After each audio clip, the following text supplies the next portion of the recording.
한국인들은 이제 따라갈 수 없어요. 한국을 다녀온 한 남성이 방송에서 놀라움을 표현하고 있습니다. 패널들은 다 남성의 말에 귀를 기울이고 있는데요. 도대체 남성은 한국에서 어떤 것을 경험한 것일까요? 바로 지금 사연을 들어보겠습니다. 오늘의 사연 시작합니다. 안녕하세요. 저는 BBC 다큐멘터리 PD 피터 스미스입니다. 세계에는 강대국이 많습니다. 기술과 경제력을 겸비한 미국, 전통과 혁신을 동시에 보여주는 독일, 빠르게 성장하는 중국까지. 하지만 우리는 이번 다큐멘터리에서 거대한 자원이나 넓은 영토를 가지고 있지 않은 나라가 세계적 성공을 이루는 비결에 주목하고 싶었습니다. 저는 이번 프로젝트를 준비하며 제가 가장 집중했던 질문은 바로 이것이었습니다. 세계 무대에서 독창적인 방식으로 성공을 거둘 수 있었던 나라의 숨겨진 이유, 그리하여 넓은 영토를 가지고 있지 않은 나라들을 리스트업하고 각 나라들이 분야별로 성공을 거둔 사례들을 체크하며 심층 취재를 할 나라의 후보군을 구성하였습니다. 그 중에서도 한국은 독보적이었습니다. 한국은 자원이 부족한 나라임에도 불구하고 경제 성장은 물론 문화, 기술, 코로나 시기에 스마트한 방역 체계 등 다양한 분야에서 세계의 주목을 받고 있었습니다. 특히 한류 열풍은 음악과 영화의 경계를 넘어 전 세계적인 현상으로 자리 잡았죠. 회의에서 제가 이렇게 말했던 기억이 납니다. 한국은 아시아의 전쟁으로 황폐화된 나라에서 출발해 불과 몇십 년 만에 세계 선두로 떠오른 사례입니다. 우리가 이 나라의 성공을 심층적으로 다룬다면 분명 많은 이들에게 영감을 줄 수 있을 거예요. 동료들도 모두 동의했습니다. 한 동료는 이렇게 덧붙이기도 했습니다. 사실 한국은 다른 강대국들처럼 전통적인 방식으로 성공한 나라가 아니에요. 오히려 그들은 독특하고 현대적인 방식으로 자신들만의 성공 공식을 만들어가고 있죠. 그렇다면 이 성공의 비결은 무엇일까요? 우리는 한국이 단순히 경제적 성취를 넘어서 그들의 끈기와 단결력, 그리고 위기 대응력으로 이 모든 것을 가능하게 만들었다는 가설을 세웠습니다. 다만 데스크 위에서 벌어지는 이론만으로는 충분하지 않았습니다. 그래서 우리는 직접 한국으로 떠나 그들의 일상과 문화를 관찰하고 그 이면에 숨겨진 진짜 이야기를 찾아보기로 했습니다. 저는 개인적으로도 한국에 대해 배우고 싶은 호기심이 컸습니다. 어린 시절 세계사 수업에서 한국전쟁의 역사를 배우며 분단 국가로서의 아픔을 간직한 나라라고만 생각했었죠. 그런데 이제는 첨단 기술, K-팝 성공 등으로 세계를 선도하고 있는 모습이 무척 흥미로웠습니다. 이 작은 땅덩어리와 제한된 자원 속에서 어떻게 이런 기적을 만들어낼 수 있었을까요? 저는 바로 그 답을 찾아 나서기 위해 한국행 비행기에 올랐습니다. 그리고 놀라움의 연속이 시작되었습니다. 취재팀과 함께 인천공항에 도착한 순간 저는 이 공항이 단순히 시설이 잘 갖춰진 곳이 아니라 한국의 철학과 정신을 담은 곳이라는 느낌을 받았습니다. 공항은 깔끔하게 운영되고 있었고 한국의 전통과 현대가 공존하는 듯한 구조물과 인테리어로 여행객들에게 설렘을 안겨주는 듯 했습니다. 특히 기억나는 건 공항 안내 데스크에서의 짧은 대화였습니다. 보통 다른 국가의 공항 안내원은 질문에 단순히 답을 하는 것이 보통인데 한국은 답을 하는 것을 넘어 저희 팀이 한국을 더 잘 즐길 수 있도록 관련 자료와 지역 추천 정보를 정성스럽게 설명해줬습니다. 그 미소는 단순한 서비스가 아니라 한국 특유의 환대와 배려를 보여주는 순간이었습니다. 공항 내부를 지나며 느꼈던 질서정연함과 디자인의 세련됨은 한국 사회의 특징을 압축적으로 드러내는 것 같았습니다. 서울로 이동하는 고속도로에서도 비슷한 감정을 느꼈습니다. 빌딩 숲 사이로 보이는 녹지는 도시와 자연이 조화를 이루고 있었고 대중교통의 정시성과 편리함은 효율성을 중요시하는 한국인의 생활 방식을 보여줬습니다. 그 순간 저는 스스로에게 이렇게 물었습니다. 이 나라는 어떻게 이런 시스템을 만들어냈을까? 한국에 도착해 다양한 분야를 취재하던 중 저는 한국인의 끈기와 적응력이 단순히 개인적인 성격이 아니라 사회적 시스템과 문화 속에서 형성된다는 사실을 발견했습니다. 스포츠, 교육, 경제, 그리고 첨단 기술 분야에서 만난 사람들은 한결같이 실패를 두려워하지 않는다는 공통점을 가지고 있었습니다. 최근 e스포츠의 레전드라고 불리는 페이커 선수의 인터뷰에서 한국인의 끈기가 돋보이는 명언이 있었죠. 실패라는 말은 부정적이라서 모두가 두려워하는 단어이다. 하지만 실패를 거듭해야 성공이 온다. 실패라는 단어를 작은 성공이라고 생각하고 도전하면 성공에 이를 것이다. 평소 게임을 좋아하던 저로서는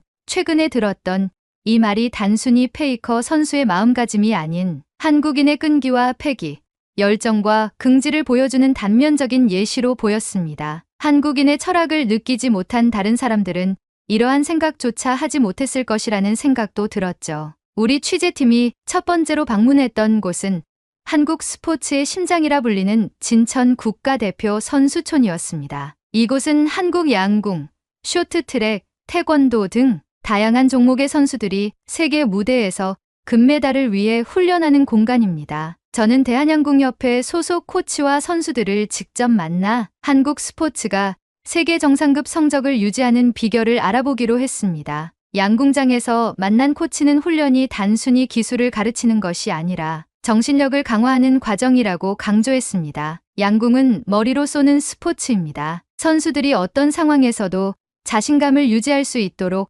실패와 압박을 견디는 연습을 반복합니다. 그는 저를 실내 훈련장으로 데려가 악천후를 재현한 시뮬레이션 훈련을 보여주었습니다. 바람 소리를 내는 대형 송풍기와 다양한 조명 조건에서 선수들은 침착하게 화살을 쏘고 있었습니다. 그중 한 선수를 인터뷰했을 때 그는 이렇게 말했습니다. 훈련에서 실패를 경험하지 않으면 시합에서는 더 큰 실패를 합니다. 그래서 실패를 두려워하지 않고 매 순간 배우려고 노력해요. 훈련을 지켜보며 저는 한국인들이 단순히 성공을 목표로 하기보다는 실패를 통해 더 강해지는 법을 배운다는 점을 깨달았습니다. 이 정신은 단지 스포츠에만 국한되지 않았습니다. 스포츠와 마찬가지로 한국의 교육 시스템도 끈기를 형성하는 중요한 기반이었습니다. 저는 서울의 한 고등학교를 찾아가 야간 자율학습 시스템을 직접 견학해봤습니다. 오후 8시 학교 교실은 여전히 밝았습니다. 대부분의 학생들이 수업이 끝난 후에도 책상 앞에 앉아 문제를 풀거나 노트 필기를 하고 있었죠. 한 교사는 한국 학생들의 이런 끈기가 어디에서 비롯되었는지 설명했습니다. 한국의 교육은 단순히 시험 점수를 올리는 것을 목표로 하지 않습니다. 긴 시간 동안 집중하며 목표를 이루는 훈련이죠. 학생들은 이 과정을 통해 포기하지 않는 법을 배우게 됩니다. 저는 학생들과도 이야기를 나눴습니다. 학생들은 외국인인 저희들과의 대화에 아무렇지 않은 듯 자연스레 영어로 소통하려 했습니다. 그 모습마저 놀라웠죠. 한 학생은 이렇게 말했습니다. 힘들 때도 많지만 지금의 노력이 미래의 나를 더 강하게 만든다고 믿어요. 공부만 잘하는 게 중요한 게 아니라 어떻게든 도전을 끝까지 이어가는 게 더 큰 가치라고 생각해요. 이 말에서 저는 한국 교육이 단순히 지식을 전달하는 것이 아니라 끈기와 인내를 통해 강한 정신력을 길러주는 역할을 한다는 것을 느낄 수 있었습니다. 한국인의 끈기는 경제 성장의 역사에서도 뚜렷하게 드러났습니다. 저는 1960, 70년대 황폐화된 산림을 복구했던 산림녹화운동의 사례를 조사하기 위해 산림청 관계자와 당시 참여자였던 어르신을 인터뷰했습니다. 산림청의 이 연구관은 당시의 상황을 이렇게 설명했습니다. 전쟁 직후 한국의 산림은 그야말로 폐허 상태였습니다. 나무를 뗄감으로 모두 베어내면서 황무지처럼 변해 있었죠. 하지만 정부와 국민이 힘을 합쳐 묘목을 심고 산림을 가꿨습니다. 그 덕분에 오늘날 한국은 세계에서 가장 성공적인 산림 복구 국가로 손꼽히고 있습니다. 이어서 만난 70대 어르신은 산림녹화운동 당시의 이야기를 들려주었습니다. 그때는 배고프고 힘들었지만 나무를 심으면 우리 아이들이 더 나은 환경에서 살 수 있을 거라고 믿었어요. 그래서 새벽부터 나와 돌을 나르고 묘목을 심으며 하루를 보냈죠. 그때는 모두가 한마음이었어요. 그의 말을 들으며 저는 한국 경제 성장이 단순히 정책이나 기술 덕분이 아니라 국민들의 희생과 끈기에 뿌리를 두고 있다는 사실을 실감할 수 있었습니다. 마지막으로 저는 서울 종로의 한 스타트업 센터를 방문해 한국 기술 산업의 첨단을 이끌어가는 창업가들을 만났습니다. 한 스타트업 대표는 초기 창업 과정에서 겪었던 실패와 극복 과정을 이렇게 설명했습니다. 처음에는 저희 기술을 아무도 믿지 않았어요. 투자도 받지 못하고 여러 번 거절당했죠. 하지만 한국에서는 실패가 끝이 아니라 배움의 과정으로 여겨집니다. 저희 팀은 그 경험을 기반으로 더 강해졌고 지금은 해외 시장에서도 성공을 거두고 있습니다. 이 창업가는 자신의 성공이 단순한 기술력 때문만이 아니라 실패를 받아들이고 적응하며 계속 도전한 결과라고 강조했습니다. 이처럼 스포츠, 교육, 경제, 그리고 첨단 기술까지 한국인의 끈기와 적응력은 그들의 삶 곳곳에 녹아 있었습니다. 이들은 실패를 두려워하지 않고 오히려 실패를 통해 배우며 성장해왔습니다. 한국에서의 취재를 통해 제가 가장 깊은 인상을 받은 부분은 한국인의 단결력이었습니다. 평소에는 경쟁적이고 개성이 강해 보였던 한국인들이 위기가 닥치면 놀랍도록 하나로 뭉치는 모습을 여러 사례에서 목격했습니다. 그것은 단순히 개인적인 희생이나 노력의 문제가 아니라 공동체의 존엄성과 미래를 지키기 위한 선택이었습니다. 이 단결력은 단지 한국 역사 속의 사건들에서만 나타난 것이 아니라 현대에 이르러 세계적 롤모델이 되는 사례로 이어지고 있었습니다. 1997년 한국은 국가부도 위기에 직면하며 전 세계 경제 전문가들의 우려 속에 IMF의 구제금융을 받아야 했습니다. 실업률이 급증하고 기업들이 줄지어 도산하며 국민들은 경제적 혼란의 중심에 있었습니다. 하지만 이 상황에서 한국 국민들은 금 모으기 운동이라는 놀라운 행동을 보여주었습니다. 당시를 생생히 기억하는 60대의 김 씨는 저와의 인터뷰에서 이렇게 말했습니다. 그땐 모두가 너무 힘들었죠. 하지만 힘든 와중에도 우리가 함께 노력하면 이겨낼 수 있다는 믿음이 있었습니다. 제 손에 있던 금반지와 목걸이를 내놓을 때는 조금 망설이기도 했지만 나라를 돕는 데 쓰인다고 생각하니 기꺼이 동참할 수 있었어요. 김 씨뿐만 아니라 전국에서 수많은 국민들이 결혼 반지, 금부치, 장신구를 내놓으며 국가를 돕는 데 참여했습니다. 기업들은 직원들의 월급 일부를 자발적으로 기부했고 학생들도 용돈을 모아 동참했습니다. 당시 금 모으기 운동으로 모인 금은 약 227톤, 20억 달러 상당에 이르렀습니다. 그리고 아나바다 운동이라는 경이로운 운동도 진행했죠. 아나바다의 정의는 아껴 쓰고, 나눠 쓰고, 바꿔 쓰고, 다시 쓰자는 뜻으로 절약과 재활용을 생활화하자는 캠페인이었습니다. 국민들은 외환위기 극복을 위해 각자의 일상에서 소비를 줄이고 쓰지 않는 물건을 나누거나 재사용하며 위기에 적극적으로 대응했습니다. 서울의 한 지역 주민센터에서 만난 박 씨는 당시의 상황을 이렇게 회상했습니다. 동네 사람들이 집에서 안 쓰는 물건을 들고 나와 서로 교환했어요. 아이들 교복부터 주방용품까지 뭐든 나눴죠. 힘든 상황이었지만 이런 활동을 하면서 서로 격려하고 위기를 함께 이겨낼 수 있었습니다. 아나바다 운동은 단순히 절약과 나눔을 실천하는 데 그치지 않았습니다. 이 운동은 모두가 조금씩 희생하면 함께 더 큰 변화를 만들 수 있다는 메시지를 전하며 국민들 사이에서 공동체 의식을 더욱 강화시켰습니다. 당시 한국 언론은 이 운동을 대대적으로 보도하며 경제 위기를 극복하려는 국민적 운동의 상징으로 평가했습니다. 전 세계적으로도 유례없는 이런 국민적 대응은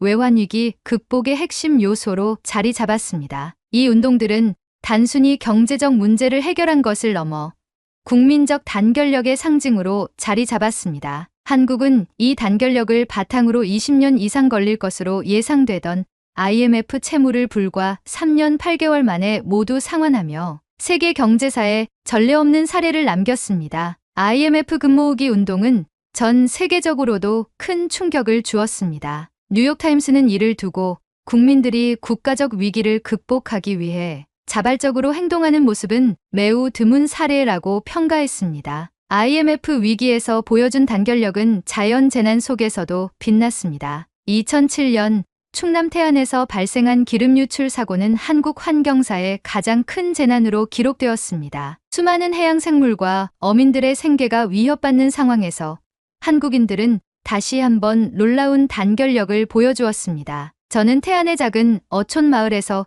기름 제거 작업에 참여했던 자원봉사자 이 씨를 만났습니다. 그는 그때를 이렇게 회상했습니다. 바다에서 기름 냄새가 진동했어요. 처음엔 너무 절망적이어서 뭐부터 시작해야 할지 막막했습니다. 그런데 뉴스에서 전국에서 사람들이 몰려오고 있다는 소식을 들었죠. 그때부터 희망이 생기더군요. 이 씨의 말처럼 전국 각지에서 수십만 명의 자원봉사자들이 태안으로 모였습니다. 어린 학생부터 노년의 어르신까지 모두가 함께 바다를 복구하기 위해 맨손으로 기름을 닦아냈습니다. 기름이 묻은 조개 껍데기를 하나하나 닦고 바위에 끼어있는 기름 덩어리를 손으로 긁어내며 작업을 이어갔습니다. 현장에서 만난 또 다른 자원봉사자 박 씨는 당시를 이렇게 이야기했습니다. 우리는 바다를 되살리기 위해 왔어요. 내가 이 일을 해서 큰 변화를 만들 수 있을지는 몰랐지만 모두가 함께할 때 결과는 달라질 거라 믿었어요. 결국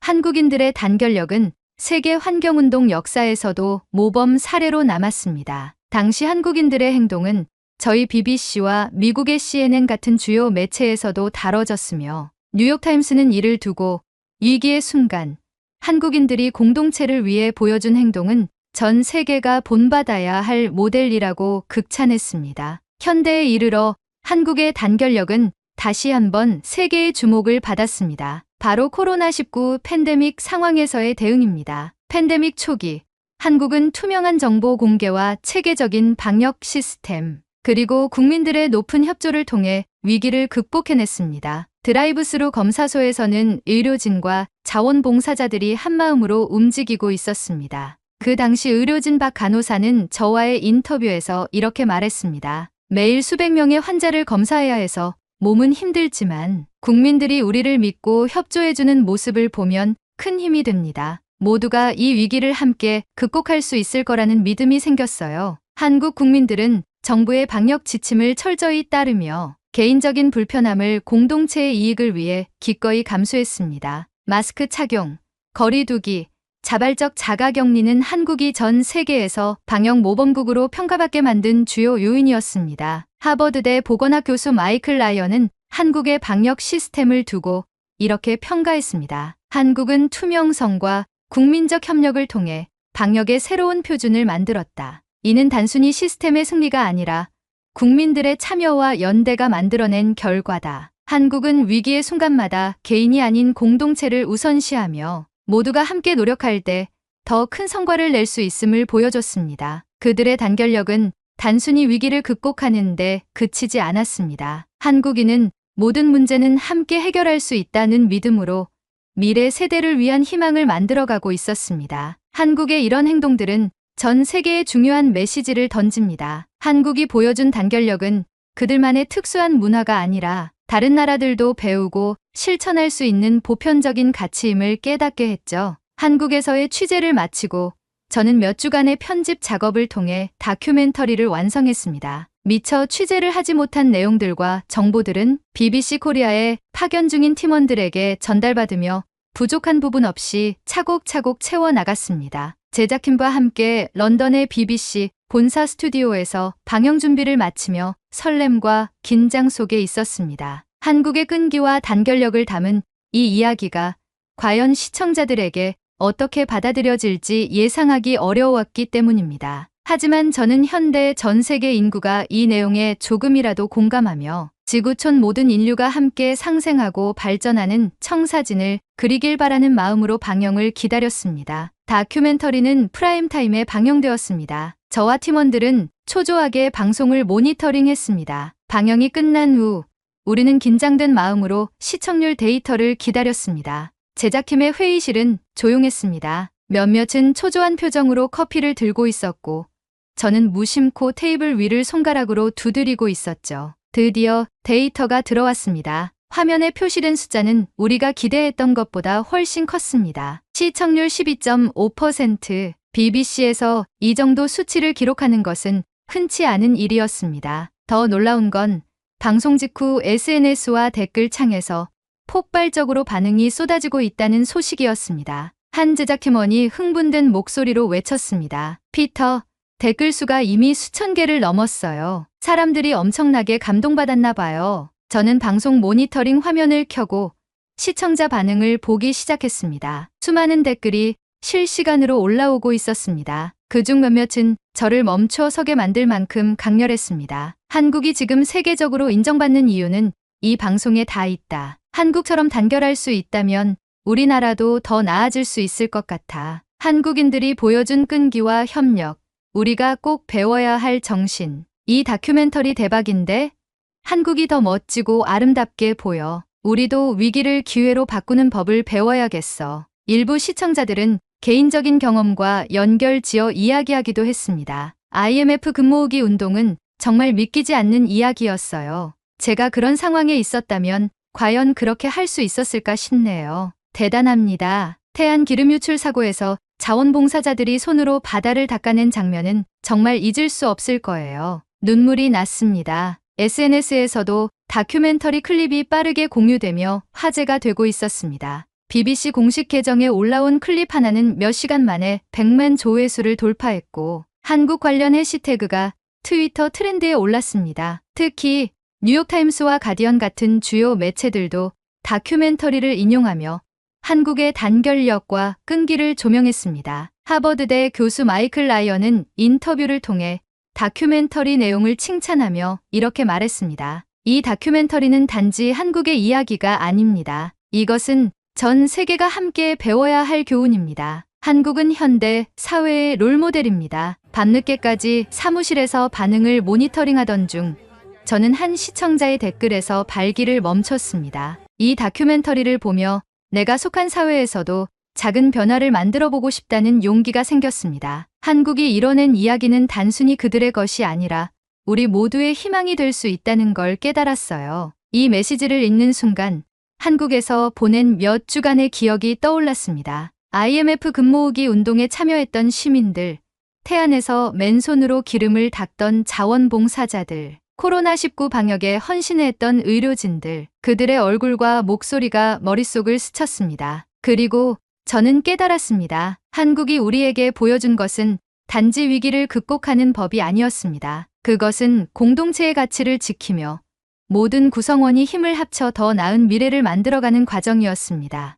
이번 다큐멘터리는 단순히 한 나라의 성공을 다룬 프로그램이 아니었습니다. 한국의 이야기는 위기 속에서도 존엄성을 잃지 않고 공동체를 위해 행동하는 것이 얼마나 중요한지 알려주는 메시지였습니다. 저는 이 다큐멘터리를 마무리하며 이렇게 생각했습니다. 한국의 이야기는 끝이 아니라 새로운 시작이다. 그리고 그들은 앞으로도 더 많은 교훈과 영감을 세계에 전해줄 것이다. 이 프로그램이 단순히 한 번의 방송으로 끝나지 않기를 바랍니다. 한국이 보여준 끈기와 단결력, 그리고 공동체 정신은 전 세계 어디에서든 영감이 될 수 있을 것입니다. 위기를 기회로, 갈등을 협력으로, 그리고 불가능을 가능으로 바꾼 나라. 한국의 이야기는 이제 세계의 이야기입니다. 오늘의 이야기는 여기까지입니다. 요즘 부쩍 날씨가 추워졌죠?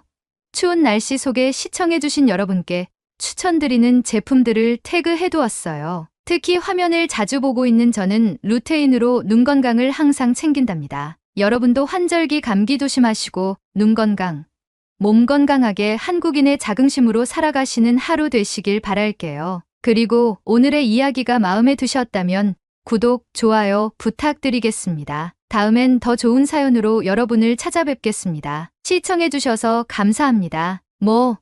또 한국이라고? 미국의 한 사무실, 오늘의 주인공인 팀장과 그의 동료들이 일제히 뒤통수를 만집니다. 한국인들이 또 등 뒤에 칼 한 자루씩 쥐고 뒤통수 칠게 뻔해. 이건 하지 말아야 해. 맞아. 한국인들은 믿을게 못 된다니까. 동료들은 손살에 치며 한국에 대한 부정적인 인식에 극구 거부를 표명하고 있는데요. 도대체 이들은 한국에게 어떠한 원한이 있는 것일까요? 바로 지금 사연을 들어보겠습니다. 오늘의 사연 시작합니다. 안녕하세요. 저는 소피라고 합니다. 캘리포니아에 있는 중견 마케팅 회사에서 일하고 있어요. 입사한 지 5년이 넘었고 지금은 회사 내에서 마케팅 시장 확장을 담당하는 팀의 매니저로 일하고 있습니다. 여러 프로젝트를 맡으며 다양한 문화를 경험했지만 작년에 일어난 한 사건은 제 커리어에서 가장 강렬하고 충격적인 기억으로 남아 있어요. 그 사건은 단순한 프로젝트 실패나 성공의 문제가 아니라 사람과 사람의 신뢰에 대한 문제였기 때문이었죠. 몇 년 전 저희 회사는 중국 시장에 진출하기 위해 중국인 마케터 샤오민을 채용했습니다. 그녀의 이력은 정말 화려했어요. 그녀는 중국 대기업에서 다년간 일하며 여러 성공적인 프로젝트를 이끌었고 글로벌 프로젝트 경험도 풍부했죠. 그녀가 거쳐가던 프로젝트는 승승장구하였고 회사의 큰 이익 실현에 이바지했다는 자료를 본 후 초반에는 그녀의 합류가 팀의 큰 자산이 될 것이라고 생각했습니다. 사무실로 출근한 샤오미는 소통에 능했고 열정적이었으며 모든 일 처리를 빠르게 진행했습니다. 중국 주요 기업들과 관계를 심도 있게 구축하며 팀 내에서 중요한 역할을 맡으며 자연스레 팀에 녹아들기 시작했죠. 샤오민이 우리 팀에 합류했을 때는 모두가 그녀를 반겼습니다. 그녀는 이미 중국 시장에서 경험을 쌓은 베테랑이었고 여러 성공적인 프로젝트를 주도한 경력을 바탕으로 업무를 능수능란하게 진행했죠. 무엇보다도 그녀는 중국 내 주요 기업들과 깊은 신뢰를 쌓은 인물로 알려져 있었습니다. 당시 우리 회사는 아시아 시장 진출을 목표로 하고 있었기 때문에 샤오민의 합류는 팀의 큰 희망이었습니다. 샤오민은 업무에 즉시 적응하며 능력을 발휘하기 시작했습니다. 그녀는 중국 내 여러 중요한 기업들과 빠르게 계약을 체결했고 초기 몇몇 프로젝트는 그녀의 지휘 아래 성공적으로 마무리되었습니다. 역시 샤오민이야. 중국 시장에서는 이런 네트워크가 정말 중요하군. 팀원들 사이에서는 그녀를 향한 칭찬이 끊이지 않았어요. 저 또한 그녀가 팀의 든든한 기둥이 될 것이라고 믿었습니다. 그러나 시간이 지날수록 샤오민의 업무 방식에 의문을 품게 되는 일이 늘어났습니다. 그녀는 프로젝트를 진행하면서 점점 독단적인 태도를 보였습니다. 회의 중 팀원들이 제안한 의견을 대수롭지 않게 넘기거나 심지어는 무시하는 경우가 잦아지기 시작했죠. 중국 시장은 내가 더 잘 아니까 이 부분은 제가 알아서 처리하겠습니다. 그녀는 늘 이렇게 말하며 모든 결정을 주체적으로 진행하고 있었습니다. 그러던 중 중국의 한 뷰티 제조업체와의 계약 과정에서 문제가 발생했습니다. 샤오미는 이 업체와의 협력을 강력히 주장했지만 그 업체는 우리가 기대했던 것보다 조건이 훨씬 까다로웠습니다. 다른 업체들과의 계약 조건이 훨씬 나은데 왜 굳이 이 업체를 고집하는 거죠?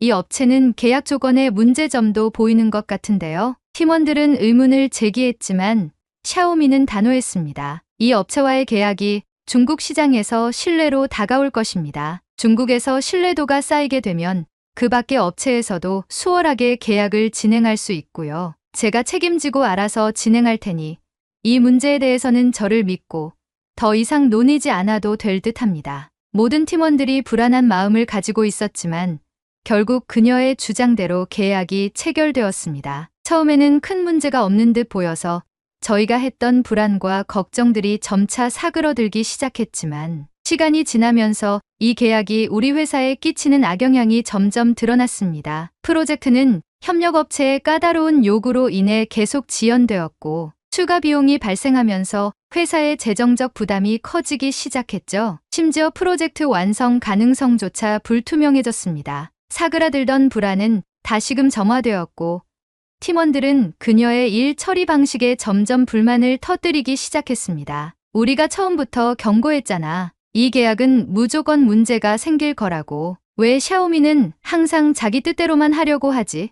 이건 팀워크가 아니야. 저 또한 샤오민의 결정이 납득되지 않았지만 이미 진행 중인 프로젝트를 되돌릴 수는 없었기에 팀원들에게 정신 똑바로 차리고 순차적으로 하나씩 해결해 나가자고 했습니다. 그렇게 몇 달이 지나고 결국 프로젝트는 실패로 끝나버리게 되었습니다. 중국 업체의 일방적인 계약 해지로 인해서 저희 회사는 막대한 손실을 입었고 클라이언트와 투자자들의 신뢰도 급격하게 떨어졌습니다. 무엇보다도 팀 내 분위기가 최악으로 치닫기 시작했습니다. 샤오민의 독단적인 태도로 번진 프로젝트의 실패는 동료들 간의 신뢰마저 무너뜨렸죠. 결국 샤오민은 프로젝트 실패의 책임을 지고 회사를 떠났지만 그녀가 남긴 상처는 컸습니다. 사무실은 암울한 분위기의 연속이었고 회사에서도 저희 팀을 달갑게 바라보지 않았고 어디를 가든 수군거리는 분위기가 생기기 시작했습니다. 팀원들은 그런 분위기 속에서 어떻게든 문제를 해결하기 위해 개개인의 신뢰를 회복하고 점차 뭉치기 시작했죠. 그런데 샤오민이 떠난 지 몇 주 후 저는 회사 내부 사람들로부터 충격적인 소식을 들었습니다. 알고 보니 샤오민이 그 화장품 제조업체와의 계약을 강행한 이유는 관시라는 중국 특유의 관계 문화 때문이었습니다. 그녀는 계약을 해지했던 중국 업체와 오랜 개인적인 인연이 있었고 이를 유지하기 위해 회사의 이익을 희생시키고 이용했던 것이죠. 게다가 계약 과정에서 그녀는 이 업체로부터 개인적인 이익, 즉 뒷돈까지 챙긴 것이 밝혀졌습니다. 샤오미는 책임을 지고 떠난 게 아니라 자신의 이익을 충분히 챙겨 먹고 도주한 것입니다. 그 소식을 들었을 때 저는 분노와 허탈함이 동시에 밀려왔습니다. 결국 그녀는 회사를 이용해서 자신의 관계를 유지하려고 했던 거였어. 팀원들이 그녀의 독단적인 태도를 의심했을 때 더 강하게 대처했어야 했는데 팀원들 또한 이 사실을 알게 된 후 샤오민을 떠나 중국에 대한 분노가 머리 끝까지 차올랐습니다. 회사가 흔들리는 모습이 지속되며 중국에 대한 단순한 분노는 아시아인 전체에 대한 부정적인 시각까지 커지게 되었죠. 그러던 어느 날 프로젝트 실패 이후 손실을 메우기 위해 불철주야 고생하던 팀에게 새로운 인재 채용에 관한 이야기가 들어왔습니다. 사장님이 저를 부르셨고 인원 보충을 위해 신입사원을 뽑았다고 했습니다. 하지만 저는 사장님의 말씀을 듣고 충격을 받을 수밖에 없었어요. 새로 뽑힌 신입사원은 바로 아시아인인 한국인이었던 것이었습니다. 이미 신입사원에겐 다음날 첫 출근 통보가 간 이후였고 저는 망연자실한 상태로 사무실로 복귀했습니다. 팀원들은 제 모습을 보며 의아해하며 이유를 물었고 저는 새로운 신입사원이 한국인이라는 것을 팀원들에게 전달했죠. 팀원들 사이에서는 샤오민의 일이 있고 난 이후 아시아인은 믿을 수 없다라는 강한 편견에 사로잡혀 있다 보니 강경하게 반대했습니다. 이건 옳지 않습니다. 매니저님, 이건 팀의 존폐와 연결된 중대한 사안이에요. 맞아요. 아시아인들이 여기에 와서 또 불미스러운 사건을 터뜨리게 된다면 우리 모두의 인생이 망가질 거라고요. 사장님이 우리 팀을 아시아인으로 하여금 와해시키려는 수작입니다. 저는 팀원들의 반대의 목소리에 머리가 지끈거렸습니다. 하지만 상부에서 떨어진 지시사항이고 책임을 져야 하는 매니저의 위치에 있다 보니 이를 받아들여야만 하는 제 현실이 너무 가혹했죠. 저는 팀원들에게 어쩔 수 없다는 것을 말하고 최대한 피해를 입지 않는 선에서 같이 일을 해야 할 수밖에 없는 상황이니 이해하라고 전했습니다. 팀원들은 제 말에 모두 침묵하였고 그중 한 팀원은 분노에 가득 찼는지 자리를 박차고 사무실 문을 쾅하고 열며 밖으로 나갔죠. 사무실의 분위기는 숙연해졌고 모두가 근심 어린 표정으로 자리로 돌아갔습니다. 그리고 다음 날 사무실의 분위기가 엄청 무겁게 자리하고 있던 시점에서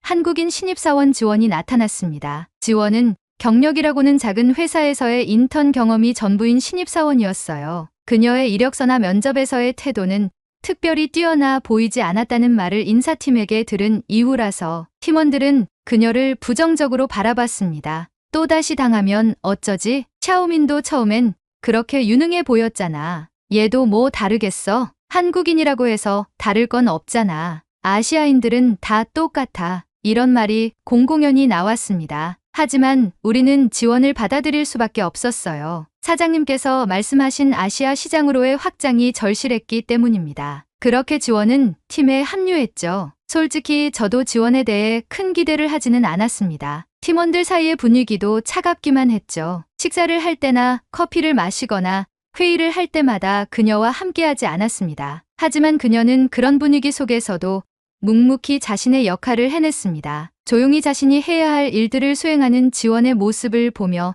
팀원들은 생각했습니다. 샤오민의 당차게 추진하던 모습과는 대비되는 모습인데 저러다 등 뒤에서 칼을 꽂힐 수도 있어. 조심해야 해. 그렇다기엔 묵묵히 자신의 할 일들을 명확하게 처리하는데 팀원들은 수군대며 지원의 일거수일투족을 지켜보기 시작했죠. 지원이 처음부터 두각을 드러낸 건 아니었어요. 그녀는 부족한 부분을 겸손하게 받아들이며 배워나갔고 항상 작은 수첩을 들고 다니며 모르는 것은 바로 메모하곤 했습니다. 한 번은 그녀가 제게 다가와 말했어요. 소피 매니저님, 이 부분이 잘 이해가 안 되는데 좀 더 설명해 주실 수 있을까요? 그녀의 태도는 진지했고 저를 존중하고 있었으며 스스로를 개선하려는 노력이 느껴졌습니다. 저는 지원의 행동이 부담스러워 말을 편하게 하라고 했고 지원은 천천히 편해지도록 하겠다고 했어요. 자신은 일을 하러 왔고 업무 체계에 적응이 될 때까진 시간이 필요하다고 오히려 제게 양해를 구했습니다. 그렇게 시간이 흘러가며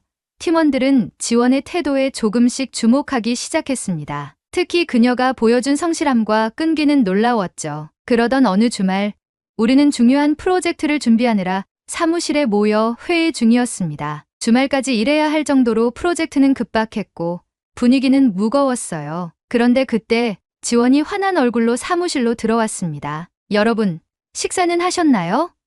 제가 특별한 걸 준비했어요. 그녀는 보온 가방을 열며 김밥이라는 음식을 꺼내놓았습니다. 팀원들은 환하게 웃고 있는 지원의 표정에 의아해했고 당황하기 시작했어요. 지원은 말했습니다. 이 김밥, 제가 직접 만든 거예요. 다 같이 먹으면서 힘내요. 배가 고팠던 팀원이 먼저 김밥을 부랴부랴 손으로 집어서 먹었어요. 나머지 팀원들은 그의 행동이 마땅치 않아 보였지만 내심 그의 표현을 기대하고 있었죠. 김밥을 먹은 팀원은 놀라며 소리쳤어요. 이 음식 정말 담백하고 맛있어요. 얼른 드세요. 팀원의 말에 저와 나머지 팀원들은 김밥을 먹기 시작했어요. 김밥은 정말 맛있었어요. 그녀의 정성이 가득 담긴 음식을 나눠 먹으며 팀원들 사이에 처음으로 미소가 번졌습니다. 그 모습을 보며 지원도 한바구음을 짓고 있었죠. 피로했던 분위기가 조금씩 풀리며 대화가 이어졌죠. 지원, 이런 건 정말 고맙다. 덕분에 힘이 나네. 맞아. 아주 건강한 음식으로 배를 채운 것 같아. 맛있는 음식을 준비해줘서 고마워, 지원. 그날 이후로 팀원들은 지원을 조금씩 다른 시선으로 보기 시작했습니다. 하지만 그럼에도 불구하고 지원에 대한 팀원들의 불신이 완전히 사라진 건 아니었습니다. 그럼에도 그녀는 굴하지 않고 자신이 해야 할 것들을 포기하지 않았어요. 그녀는 항상 남들보다 더 열심히 일했고 밤늦게까지 남아 일을 마무리하는 모습을 보였습니다. 한 번은 제가 늦게까지 사무실에 남아 있다가 우연히 지원이 조용히 앉아 있는 모습을 봤습니다. 책상 위에는 수많은 자료가 펼쳐져 있었고 그녀는 작은 램프 불빛 아래에서 몰두하고 있었습니다. 지원, 아직 퇴근 안 했어? 제가 물었을 때 그녀는 밝게 미소를 지으며 대답했습니다. 네, 오늘 이 부분은 꼭 끝내고 싶어서요. 제게 주어진 첫 임무인데 잘 마무리하고 싶어요. 그녀의 말은 단순한 책임감을 넘어선 것이었어요. 저는 그녀가 점점 좋게 보이기 시작했고 저는 그 외의 프로젝트에서 한국 시장에 관한 자료들을 넘겨주며 지원과 같이 일을 하기 시작했죠. 그 이후 지원은 한국 시장 프로젝트 자료들을 면밀히 검토하고 부족한 부분은 제게 와서 피드백을 받으며 어느새 팀 프로젝트에 자연스레 스며들게 되었어요. 그녀의 끈기와 진정성은 점점 팀원들의 마음을 움직이기 시작했고 그녀의 노력이 팀원들과 시너지를 내며 결국 한국시장 프로젝트의 성공으로 이어졌습니다. 한국시장 프로젝트가 끝난 후 팀원들 사이에서는 지원에 대한 이야기가 자주 오갔습니다. 지원 덕분에 한국시장을 제대로 이해할 수 있었어. 그녀의 근성은 정말 대단해. 한국인들은 정말 끈기가 있구나. 그동안 우리가 너무 편견에 갇혀 있었던 것 같아. 지원이와 같은 동료라면 뭐든지 할 수 있을지도 몰라. 지원과 함께한 프로젝트는 단순히 성공으로 끝난 것이 아니었습니다. 그녀는 팀원들의 마음을 움직이며 아시아인에 대한 편견을 깨는 데도 큰 역할을 했습니다. 처음에는 차갑고 불신으로 가득 찼던 팀원들이 이제는 지원을 존경하며 한국인들의 근성과 열정을 인정하게 되었죠. 그럼에도 지원은 팀원들의 환심을 샀다고 해서 풀어지지 않았어요. 자신이 맡은 일에 최선을 다하며 동료들과 소통하려고 노력하며 팀원들의 분위기 메이커 역할을 자처하며 회사 업무에 온 힘을 다했습니다. 한 번은 프로젝트 마지막 회의에서 한 팀원이 이렇게 말했습니다. 지원 덕분에 우리가 새로운 길을 찾을 수 있었어. 한국 시장뿐만 아니라 아시아 전체에 대한 인식이 달라졌어. 지원은 미소 지으며 답했습니다. 저도 한국인으로서 이 팀에 기여할 수 있어 정말 행복했어요. 앞으로도 더 열심히 하겠습니다. 그 순간 저는 깨달았습니다. 한 사람의 노력과 열정이 얼마나 큰 변화를 만들어낼 수 있는지. 지원이 보여준 근성과 성실함은 우리 팀 전체에 새로운 에너지를 불어넣었고 우리는 그 에너지를 원동력 삼아 더 큰 꿈을 꾸기 시작했습니다. 그녀는 단순히 팀원이 아니라 우리 모두에게 영감을 주는 존재가 되었습니다. 그러던 중 회사에서 저희 팀에게 한 프로젝트를 수행하라는 임무를 주었습니다. 프로젝트의 내용을 확인한 순간 전 충격을 받을 수밖에 없었어요. 그 프로젝트는 다름 아닌 중국 업체의 관시로 실패했던 뷰티 프로젝트였기 때문이었죠. 저는 샤오민이 다시 떠오르며 분노에 차올랐고 팀원들에게 뷰티 프로젝트를 하달받았다는 내용을 전했어요. 팀원들의 분위기는 암울해졌고 가라앉았던 분노를 터뜨리는 팀원들도 있었죠. 이 상황을 이해할 수 없는 지원은 의문이 가득한 표정을 한 채 우리를 바라보고 있었어요. 그러던 그 순간 지원이 손을 들고 발표를 시작했어요. 중국 뷰티 업체에 관한 이 프로젝트를 해결할 방안이 있습니다. 저와 팀원들은 일제히 그녀에게 시선을 보냈고 그녀는 자신감이 가득한 표정을 지으며 말했습니다. 최근 한국의 뷰티 트렌드 업체들이 중국의 공장과 밀접한 연관을 가지고 뷰티 제품들을 대량 출시하고 있잖아요. 한국의 뷰티가 세계적으로 사랑받기 시작하는 조짐도 보이고 있어요. 한국의 K-팝 아이돌들의 메이크업을 따라하기 위한 젊은 세대를 타겟으로 해서 한국의 뷰티 업체의 경로를 타고 중국 시장으로 진출하는 프로젝트로 라인업을 하면 어떨까 합니다. 그녀의 똑 부러지는 말은 신뢰를 얻기에 충분했어요. 지원의 말처럼 한국의 K-뷰티가 인기를 얻고 있었고 미국의 몇몇 지역에 한국의 화장품 업체들이 입점하고 있던 시기였거든요. 팀원들도 그녀의 프로젝트 방향성에 호감을 얻기 시작하고 우리는 지원의 의견을 수렴해서 프로젝트를 진행해보기로 결심했죠. 지난 중국 뷰티 프로젝트의 실패를 회복하고 우리 팀이 다시 도약하기 위해 모두가 최선을 다해 프로젝트에 매진했어요. 한국의 화장품 업체와 유통업체, 중국과 연계된 공장 및 물류 시스템들을 면밀히 검토하며 프로젝트 성공에 대한 박차를 가했죠. 지원은 방대한 자료들을 재빠르게 정리하고 분배하며 팀원들의 일 처리 속도에 박차를 가할 수 있도록 서포팅했습니다. 그 결과 중국에서 추구하는 관시 없이 프로젝트를 성공시켰어요. 회사에선 저희 팀의 성과에 대한 소문이 일파만파 퍼지기 시작했고 사장님은 그런 저희에게 칭찬과 함께 보상도 주셨습니다. 보상이 담긴 봉투를 팀원들과 열어봤을 때 저희는 깜짝 놀랄 수밖에 없었어요. 그 보상은 다름 아닌 팀원 전체의 해외 워크샵의 기회였죠. 원하는 나라에 직접 가서 워크샵을 즐기고 오는 말 그대로 여행 휴가였습니다. 저는 이렇게 성공할 수 있었던 요인 중 가장 크게 기여한 팀원을 지원으로 생각하고 지원에게 어느 나라를 가고 싶은지 물었어요. 팀원들도 지원에게 선택권을 주고 모두가 지원을 쳐다보았습니다. 지원은 환하게 웃다가 자신의 이야기를 했습니다. 사실 저는 한국에 가고 싶어요. 저와 동료들은 의아했어요. 다른 좋은 여행지도 많은데 굳이 자신의 나라를 고른 지원이 이해가 안 되었죠. 하지만 그 이후 이어진 지원의 말에 모두가 고개를 끄덕거릴 수밖에 없었습니다. 미국에서 유학을 마치고 회사까지 들어와서 일만 하며 지내다 보니 부모님을 뵙지 못한 시간이 너무 길어요. 저는 차라리 따로 비행기 값을 지불하고 한국에 다녀오고 싶어요. 매니저님과 동료들은 여행을 원하는 나라로 가셔도 돼요. 워크샵 기간 동안 조용히 다녀올게요. 허락해 주세요. 그녀의 눈은 금방이라도 눈물이 흐를 것 같았고 그녀의 진정성 어린 마음이 우리들을 흔들기 시작했습니다. 저는 그녀의 모습을 말없이 지켜보다가 말했어요. 한국이 우리 프로젝트를 성공시켜줬으니 한국으로 여행을 가서 업체에 감사함을 전해보는 것은 어떨까? 그리고 지원, 자신의 나라로 여행을 가는 거니 여행 일정은 지원이 계획해주면 정말 좋을 것 같은데 동료들은 제 말에 동의하였고 몇몇은 박수까지 치며 지원의 나라인 한국행에 환호했습니다. 지원은 제 결정에 결국 눈물을 흘렸고 저희 팀은 모두 지원을 감싸 안으며 그녀를 달래주었어요. 그리고 저희는 다음 주 한국행 비행기에 몸을 실을 준비를 마쳤습니다. 한국에서의 여행이 정말 기대가 됩니다. 우선 지원의 고향에 방문해 그녀의 부모님께 인사를 드리고 한국의 뷰티 업체를 돌며 감사 인사를 전할 계획입니다. 그리고 그녀가 계획 중인 여행을 즐기려고 해요. 혹시나 한국에서 추천해 주시는 여행지가 있으면 알려주시면 감사하겠습니다. 한국인들에 대한 감사함을 가득 안은 채로 한국 여행을 즐기도록 하겠습니다. 아시아인에 대한 편견을 깨준 한국에 깊은 감사를 드립니다. 오늘의 이야기는 여기까지입니다. 요즘 부쩍 날씨가 추워졌죠? 추운 날씨 속에 시청해주신 여러분께 추천드리는 제품들을 태그해두었어요. 특히 화면을 자주 보고 있는 저는 루테인으로 눈 건강을 항상 챙긴답니다. 여러분도 환절기 감기 조심하시고 눈 건강, 몸 건강하게 한국인의 자긍심으로 살아가시는 하루 되시길 바랄게요. 그리고 오늘의 이야기가 마음에 드셨다면 구독, 좋아요 부탁드리겠습니다. 다음엔 더 좋은 사연으로 여러분을 찾아뵙겠습니다. 시청해주셔서 감사합니다.